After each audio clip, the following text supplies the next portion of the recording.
घोषणा उन्होंने की तो पूरा करना इनकी भी जिम्मेदारी है कि अध्यक्ष जी विभाग नहीं बदल गया है, भारत सरकार की जिम्मेदारी है।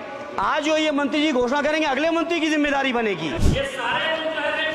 अरे 10 साल का हिसाब दे दो, अरे 10 साल का हिसाब दे दो। चलिए धर्मेंद्र, अरे मेरे पास समय कम है, उसका दुरुपयोग ना करो।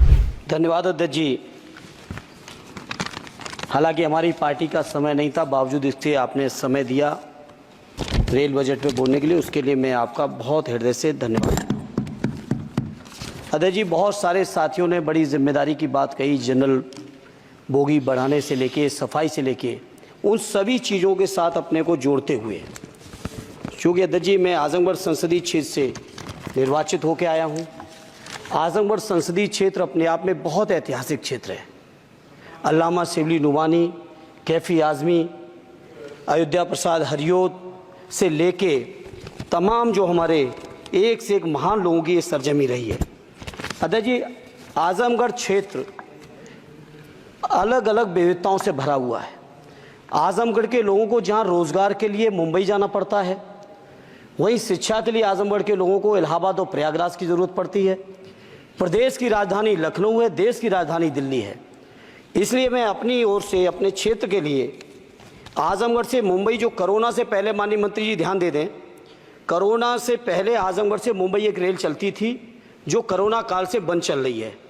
हमारा अनुरोध है कि उस रेल को न केवल वो साप्ताहिक थी, उस रेल को हर दिन के लिए शुरू किया जाए, बल्कि साथ ही साथ आजमगढ़ से लखनऊ, आजमगढ़ से इलाहाबाद, जहाँ पे इंटरसिटी से डेली लोग आवागमन कर सकें, आ जा सकें, उसके लिए इस ट्रेन को भी शुरू कराने की कृपा करें।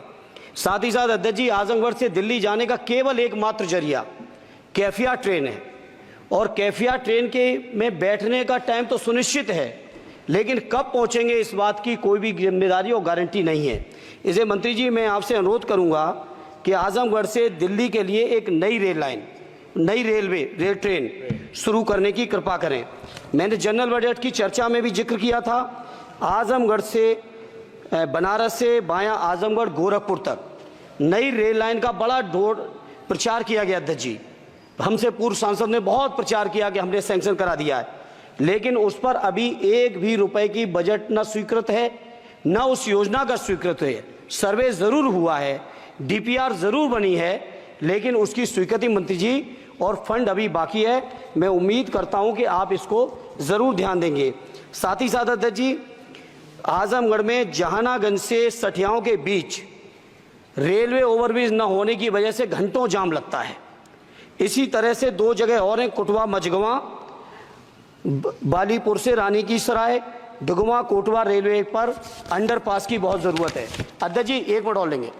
मैं बड़ा सौभाग्यशाली हूँ अध्यक्ष जी कि उत्तर प्रदेश की 3 विभिन्न लोकसभाओं का मैंने प्रतिनिधित्व करने का मुझे मौका मिला, और वो तीनों ही क्षेत्र सदैव नेताजी की कर्मभूमि रहे, स्वर्गीय शरद यादव जी की कर्मभूमि रहे, माननीय अखिलेश यादव जी की कर्मभूमि रहे। इन तीनों ही क्षेत्रों की अलग अलग मांगे हैं। इसके लिए मैं आपसे थोड़ा सा अनुरोध करूंगा।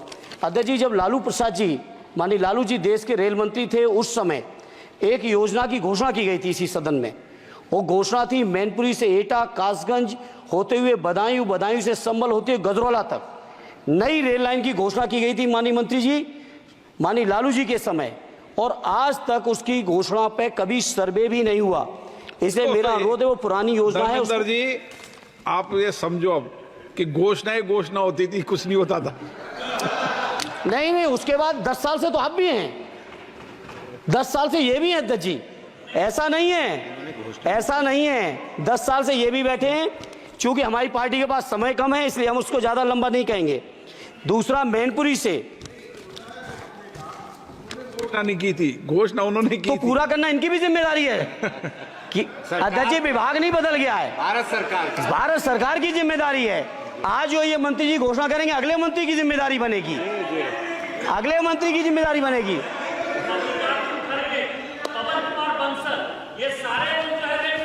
अरे 10 साल का हिसाब दे दो, अरे 10 साल का हिसाब दे दो। चलिए धर्मेंद्र, अरे मेरे पास समय कम है, उसका दुरुपयोग ना करो। धर्मेंद्र जी बोलिए। अध्यक्ष जी, मैनपुरी से दिल्ली के लिए, मैनपुरी से लखनऊ के लिए, बदायूं से लखनऊ के लिए, बदायूं से दिल्ली के लिए, ये रेल लाइनों की सख्त, रेलवे ट्रेनों की सख्त जरूरत है। माननीय मंत्री जी, 5वें नंबर की आपकी इकोनॉमी आ गई। आपके पूर्व जो हमारे सदस्य हैं निशिकांत जी, आपके हिसाब से तो सब कुछ बदल गया रेल में। अरे कुछ तो दे दो कि केवल उधर के लिए सब कुछ है। बिल्कुल सही, केवल सब कुछ उधर के लिए है तो सबका साथ सबका विकास का नारा बंद करो। और अगर नारा देना है, नारे को सच बनाना है, प्रधानमंत्री जी की बात को सही साबित करना है, तो माननीय मंत्री जी ये जो मांगे हमने रखी हैं, आजमगढ़ लोकसभा के लिए रखी, मैनपुरी के लिए रखी, आजमगढ़ के लिए, बदायूं के लिए रखी, संभल के लिए रखी, एटा के लिए रखी, इन सभी को पूरी कर दीजिए मंत्री जी। और नहीं कर सकते हैं तो कम से कम इस सदन के अंदर तो सबका साथ सबका विकास नारा देना बंद ही कर दो।